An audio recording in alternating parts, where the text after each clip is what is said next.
So I'm just coming home from work now, and this is the first time I've seen our new place without the scaffolding on.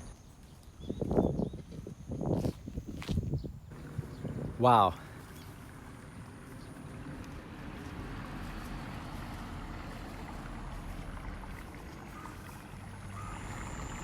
This is really exciting for me.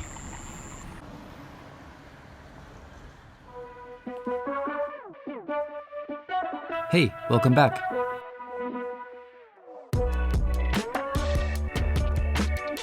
If you're just joining the adventure for the first time, feel free to go back and check out some of the previous videos in this series.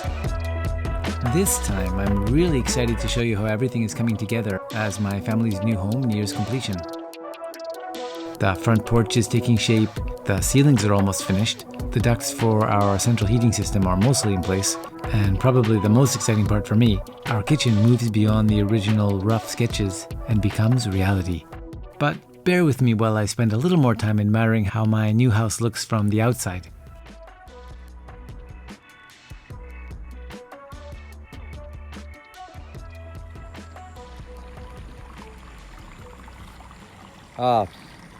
See all the junk on the bridge there?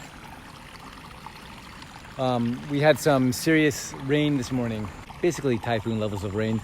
The river overflowed here and left behind the telltale sign.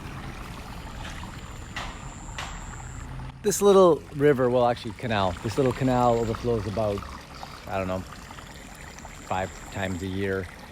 So nothing I'm too surprised about, but it is one of the reasons why we decided to raise the level of our house up. So we raised it up about this much. It's not a lot, but historically there hasn't been flooding in this area more than about that level. Even if it does flood, these rice fields here fill up long before the water can get into our house. Not saying it couldn't happen. Anyway, we thought since we do live in a flood-prone area, it would be a pretty good idea to take some precautions.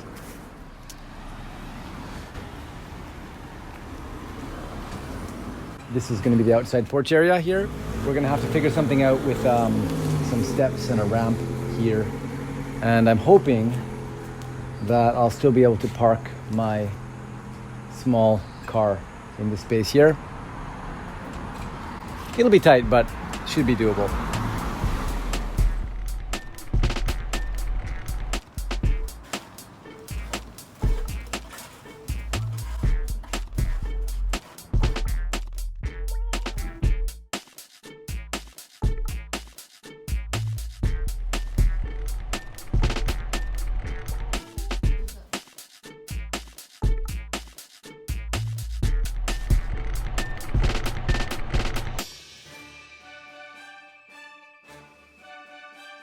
Want to take a look inside?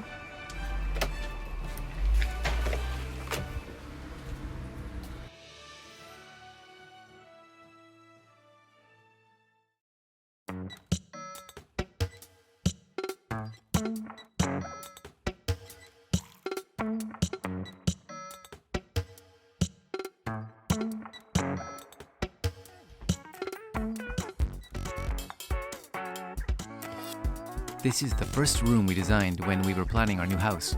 Since this is where we'll be spending most of our time, we wanted the room to feel spacious and open. So we went with high ceilings and light-colored wood. Those panels are veneered plywood, by the way. Cheap, but I think really nice looking. Our carpenter told me that doing this ceiling has been one of the hardest parts of the whole building process. Keeping perfectly even spacing between each panel and cutting some of them at just the right angle so they fit around those beams. And the kitchen ceiling. I'm really happy we were able to leave the beams exposed here too. Building codes in Japan don't allow any exposed wood or any other flammable materials in the vicinity of a gas stove. Now, I actually prefer cooking with gas, but we decided to go with an IH electric stovetop here, for the reason that our house is going to be all electric, and we won't be using any gas at all. Safer for a country that gets a lot of earthquakes. and with the added benefit of bypassing fire safety regulations and letting me have my exposed wood ceiling. I love those big beams. I know I probably mentioned that in every video, but I really do.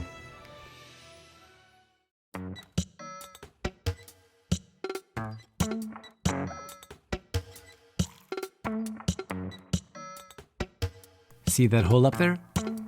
Well, when the system's finished, all the hot air that's collected on our roof is going to get pumped out through that hole and through a pipe straight down to the bottom of our house to a space under the floor where it will hopefully find its way back up through the heat vents. I explained all of this in more detail in a previous video. Are you thinking what I'm thinking?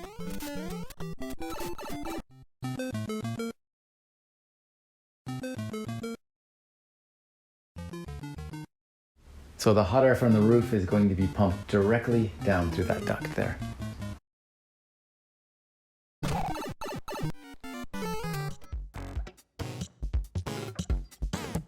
And up there in the loft is where they'll be installing the pumps and control system and everything. I think the main work on that is going to be happening next week, but why don't we go up there and check on the progress now?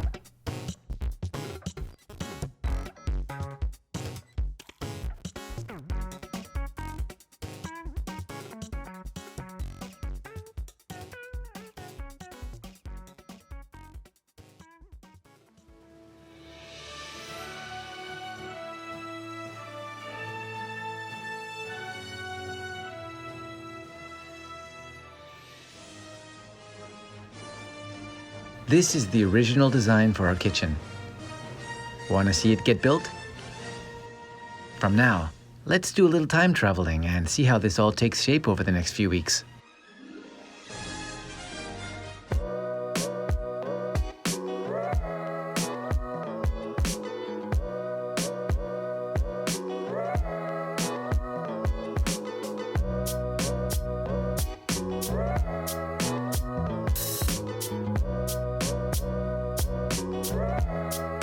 When I said original plan, I meant original.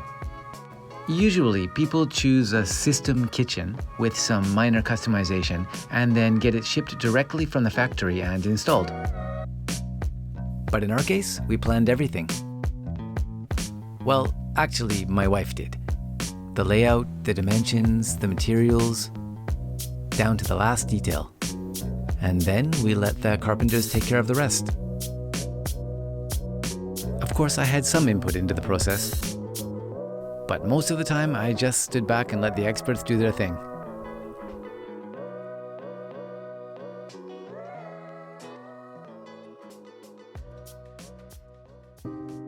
My wife and I both really enjoy cooking, and I at least plan to spend quite a bit of time here. So it was important to us that this be a comfortable space to be in. We decided on an open plan with an island counter in the middle of the room and enough space so the two of us could cook together. Something that didn't work out all that well in our previous place due to the cramped layout. Not this time.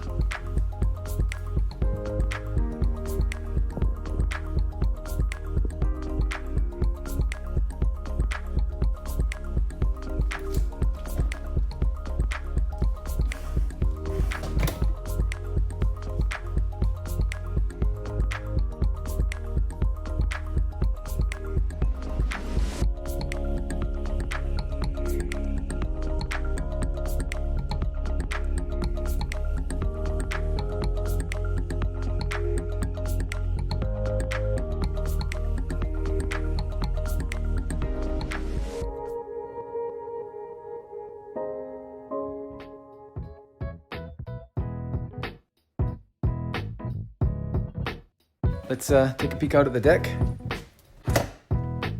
or patio. I'm not really sure what to call this space.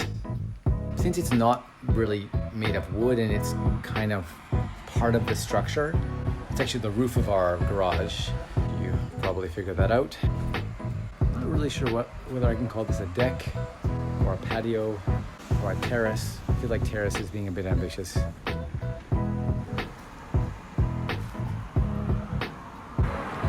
Oh, I'm going to use this space well. Gonna have secondary kitchen table right here. Something small that I can move inside when there's a typhoon, which happens like 10 times a year. This will be a deck area here. On the other side, I'm gonna put some tiles down. Then it will look like a patio. Oh, it's my father-in-law walking the dog. That house just across the rice field there is my mother and father-in-law's place, where we've been living for the last 7 months during this construction. I just want to say now how thankful I am to have such amazing in-laws, who I have a great relationship with, and who also happen to have a spacious and extremely comfortable house. Even so, 7 months is a long time, and I think we're all starting to get on each other's nerves a bit, and not having my own space for this long has been a bit hard on me. Well, not much longer now. It's only going to be a few more weeks until we can move in, I think. What do you think? You know, we're already 2 weeks past the official moving date, but I don't know. I'm not sure how long this is all going to take to finish. Spoiler alert. As you may have guessed, it does take longer than 2 weeks to wrap all this up. But 1 month from now, we're moving in. Whatever isn't finished at that point, we'll just have to continue once we're living there. In the next video, join us for moving day, and I'll finally give you the full tour of our completed new house. Thanks for watching. Don't forget to subscribe, and I'll see you next time.